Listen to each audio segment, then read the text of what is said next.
Olá pessoal, estou aqui agora para falar das boas estratégias de HFT, aquelas que nos ajudam os investidores comuns, fornecendo liquidez, deixando o mercado mais justo, diminuindo volatilidade e etc. Tá? A primeira delas é o market making. Eu já mostrei um simulador no passado, mas eu vou recontextualizar esse simulador aqui. Esse simulador aqui estava verificando o bom funcionamento ou o mau funcionamento de um market maker. O que o market maker faz? Ele forma mercado. Existem aquelas pessoas que formam a liquidez do mercado, posicionando ordens de compra e de venda. Então, por exemplo, posso ser um comprador e eu não vou agredir o mercado. Eu vou colocar minha compra limite, sei lá. Estou querendo comprar no mercado futuro agora o índice a um preço X, mas esse X está abaixo do preço de venda atual do mercado. Eu não vou agredir o livro de ofertas da venda. Eu vou posicionar minha ordem limite, formando o mercado. Se não existir formação de um mercado, se o mercado não está formado, não tem como ter negociação. Então a gente precisa que formadores de mercado se posicionem para que pessoas sejam capazes de comprar e vender aqueles ativos, ok? Muitas pessoas são formadores de mercado porque, sei lá, meu alvo é vender a ação Y a um preço de R$10, porque eu comprei ao preço de R$ 9,50. Então ela posiciona a ordem limite já dela lá a R$10. Ela está ajudando a formar um mercado. Para alguns ativos que são pouco líquidos, algumas bolsas criam um contrato tripartido entre a própria bolsa, entre a empresa que está negociando, que está sendo negociada no mercado, e entre a empresa que roda o HFT, que é o High Frequency Trader, que ele vai formar. Ele fala assim, olha, você é obrigado a fechar o bid-ask spread num limite, num tempo máximo, por exemplo, de 1 segundo, e você precisa trazer isso a um tique mínimo, seja 1 centavo no mercado à vista aqui no Brasil, seja a 5 pontos em algum ativo do mercado futuro, que seja. Mas o algo trader, ele tem uma obrigação, cada vez temporalmente falando menor, de fechar o bid-ask spread. E além de posicionar ordens na compra e na venda, ele precisa oferecer uma liquidez mínima. Isso ajuda o investidor. Poxa, estou querendo comprar bastante ativo agora no mercado futuro de mini índice que vai vencer, por exemplo, no dia 18 do mês que vem. Se não tiver esse formador de mercado com uma ordem, com um volume mínimo lá, isso pode ser uma pessoa fazendo ou pode ser realmente um algoritmo. Se isso não existir, como eu estou querendo comprar, eu acabo atingindo vendedores com um preço de venda alto, prejudicando o meu investimento. Então, basicamente, os market makers, eles estão ali formando o mercado, aumentando a liquidez do mercado e diminuindo a volatilidade do mesmo. Tá? Eu vou para a tela aqui agora, onde eu mostro um market making que não é um market making contratado pela empresa e pelo mercado. Ele está ali, embora fornecendo liquidez ao mercado, ele está ali tentando lucro, ele está tentando identificar com inteligência artificial se o preço vai subir ou se vai cair, e ele posiciona simultaneamente ordens na compra e na venda. Simultaneamente é exagero falar, por vezes ele coloca só na compra ou só na venda, e isso depende muito do estoque. Para um market maker, o que a gente chama de inventory ou estoque, ou o volume de ativos que a gente tem na nossa carteira, ele é o risco que a gente corre. Como ele não consegue fechar a posição muito rapidamente, ele pode ter, sei lá, agora nesse exemplo aí de BBDC4, ele pode estar acumulando aí 400, 600, aí ele tenta o tempo todo se zerar. Como ele se zera? Se ele atingir, se ele ficar vendido a descoberto num volume muito grande, ele começa a adicionar mais compras. Se ele ficar muito comprado, ele começa a adicionar mais vendas. Às vezes nem adicionar, ele começa a modificar suas vendas para preços mais próximos aos preços que estão sendo negociados no momento. Tá? Esse é um market making que objetiva lucro, mas independentemente do objetivo principal dele, ele consegue dar liquidez ao mercado, ele consegue fazer com que o preço se movimente menos, ele consegue fazer com que investidores comuns atinjam preços mais justos dentro do mercado, ok? Bom, outro conceito fundamental aqui é a arbitragem sem risco. A arbitragem sem risco, a gente tem que já partir para um conceito que a gente está trabalhando com 2 ou mais mercados ao mesmo tempo, e ela é chamada de riskless arbitrage, tá? Ela é uma operação, entre aspas, eu vou falar, livre de risco, que consiste na compra e venda simultânea do mesmo ativo sendo liquidado em um só lugar, gerando lucro na diferença dos preços negociados. Aí você fala, mas como? Se você está comprando o mesmo ativo e você vai comprar e vender no mesmo preço, como? Você está comprando e vendendo de você mesmo, né?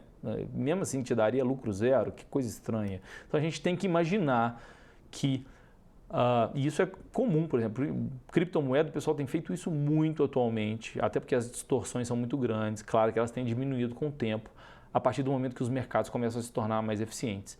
Mas aqui eu coloco a ideia de que nós temos o mercado número 1 do lado esquerdo e o mercado número 2 do lado esquerdo, e em ambos a gente consegue visualizar o livro de ofertas, tanto o livro comprador como o livro vendedor, ok? Então, a gente, nesse instante de tempo, lembrando que existe uma latência, que aqui a gente está considerando que a gente está sabendo qual que é o estado do mercado, né? A gente consegue comprar na ponta ou na pedra da venda do mercado 1 o ativo a R$ 35,45 ou dólares, que seja, não interessa. E no mercado 2, a gente consegue vender agredindo a ponta da compra a R$ 35,46. Se eu estou vendendo a R$ 35,43 em um mercado e estou comprando a R$ 35,45 em outro mercado, estou ganhando 1 centavo naquele lote de 100. Então, no caso aqui, daria R$ 1 numa operação rápida. Eu preciso mandar uma ordem de compra no mercado 2, desculpa, de compra no mercado 1, e preciso mandar uma ordem de venda no mercado 2, tá? E assim a gente vai consumir e ganhar um valor mínimo ali. Qual que é a ideia? Fazer isso milhares e milhares e milhares de vezes por dia. Obviamente que, embora seja chamado de riskless arbitrage, ela não é totalmente isenta de risco ou livre de risco. Por quê? Porque há o atraso, aquilo que a gente já discutiu, há a latência. Então, eu posso mandar uma ordem de compra num mercado e de venda no outro, e em aquela ordem ali já foi executada. E eu vou acabar atingindo outro preço. Então, apenas os melhores players em high frequency trading conseguem pegar e competir nesse ramo de mercado, tá? Embora seja muito atrativo quando a gente olha e fala, puxa, eu vou fazer isso milhares e milhares de vezes e sempre eu vou ganhar, você tem que lembrar que tem pessoas e hardwares in colocation, hardwares especiais, inclusive, para pegar essas oportunidades mais rápido do que qualquer um, e só os grandes players vão conseguir competir com isso. Falando aqui rapidamente de arbitragem estatística, ela basicamente analisa ativos que possuem alta correlação no tempo.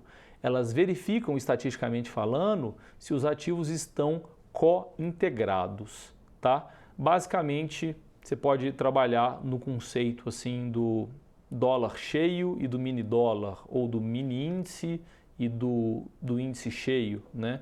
Eles possuem um comportamento muito similar no tempo.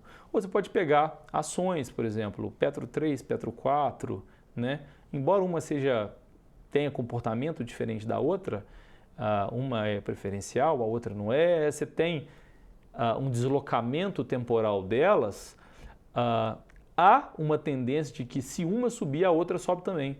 Se você quiser perder um pouquinho de correlação, você pode pensar assim, vou pegar só do setor bancário, vou fazer a análise em cima de 2 bancos privados. É legal fazer com um banco privado e um banco público? Não, menos do que com 2 bancos privados. O problema é que se sai uma notícia num banco só, um preço vai disparar e o outro não vai. Voltando aqui para a nossa tela, a gente tem aqui, por exemplo, o ativo A e o ativo B, suponhamos o ativo A aí rosa e o ativo B verde, a gente tem uma alta correlação deles no tempo. Então, quando alguns deslocamentos acontecem, a gente espera que aquilo seja voltado à normalidade, tá? Eu vou tentar achar algum ponto aqui interessante. Olha só, nesse ponto do tempo aqui, mais ou menos no finalzinho do gráfico ali, tá? Nos últimos 5% do gráfico, o ativo verde subiu bem mais rápido que o vermelho. O que você espera? Dado que eles estão correlacionados no tempo e estatisticamente você faz um teste de cointegração, embora esses testes sejam muito mais lentos do que o teste de correlação, você espera que ou o ativo verde caia ou que ele mantenha e que o rosa suba, tá? Ou o contrário. Porque isso é um conceito baseado em neutralidade de mercado. Então você manda a venda em um, a compra no outro, aguarda um tempo e pouco tempo depois você espera que eles voltem à normalidade. Aqui nossa escala está em dias, vocês me perdoem por isso, mas a escala poderia estar em milissegundos, poderia estar em segundos ou minutos, tá? E isso é muito comum de executar em HFT. Por que é interessante você colocar a ordem muito rápida? Pode ser baixa frequência? Poxa, até pode, mas quando você coloca em alta frequência, você coloca numa posição boa na fila e você ganha prioridade para executar aquilo, então em teoria você ganha. E na prática também você executa suas ordens com mais facilidade que players que estão em baixa frequência. Bom, aqui estão estratégias gerais. No material escrito que a Smartbot preparou para vocês, tem mais algumas estratégias gerais de HFT e eu gostaria de agradecer a vocês a oportunidade. Estive aqui para falar um pouquinho de vocês sobre a minha experiência, sobre diferentes aspectos, controversos ou não, sobre High Frequency Trading. E é isso. Muito obrigado, pessoal, e espero que vocês aproveitem o material.